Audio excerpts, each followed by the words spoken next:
typhoon-prone Philippines, a crackdown on corruption in flood control projects is underway. President Ferdinand Marcos Jr. said to order the creation of an independent commission to consolidate the investigation and expand its scope to other types of infrastructure projects. Both chambers of Congress are conducting their own probes, sparking concerns that some of the lawmakers taking part could themselves be implicated too in this investigation. CNA's Berna with this report. Floods. Social media in the Philippines flooded with outrage over the lavish lifestyles of children of powerful politicians and private contractors linked to allegedly anomalous state flood control projects. Content creator Kia Abrera specializes in educational videos on branding and entrepreneurship, but quickly joined the online conversation. It's one thing to survive a storm. It's another thing when the funds meant to protect us become private luxury for a few. The ongoing nationwide crackdown on fraudulent and even ghost flood control projects was announced by President Ferdinand Marcos Jr. in his State of the Nation address in July. Simmering public outrage saw youth groups this week deface the Department of Public Works and Highways logo and photos of an alleged dubious contractor and of the president, who they argue was in charge when these projects were approved. Experts say collusion between public officials and private sector players to extract kickbacks from state infrastructure projects has persisted through the years, despite procurement laws that require competitive bidding. Of course, there's a payment for a particular project.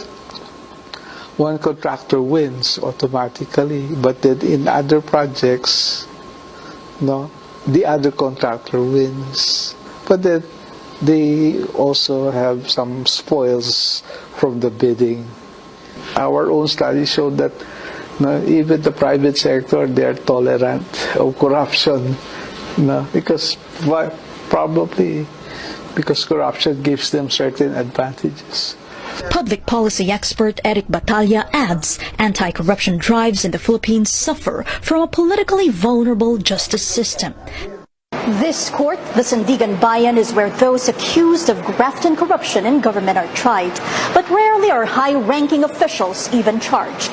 The highest-ranking official ever convicted here was pardoned by a subsequent president just weeks later.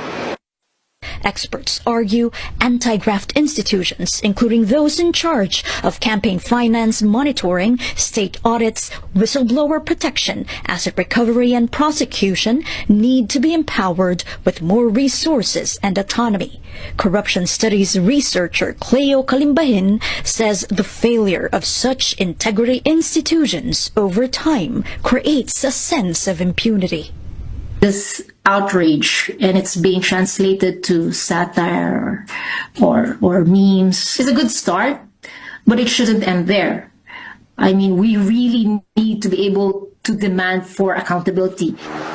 The administration has taken initial steps to address this crisis, including sacking or reassigning staff of the Department of Public Works and Highways linked to irregularities, preparing to file criminal charges against them, and permanently blacklisting one of the top contractors allegedly involved in questionable flood control projects. But it remains to be seen whether Southeast Asia's most typhoon-prone country can sustain the necessary reforms and avoid what experts fear are performative probes that fail to deliver.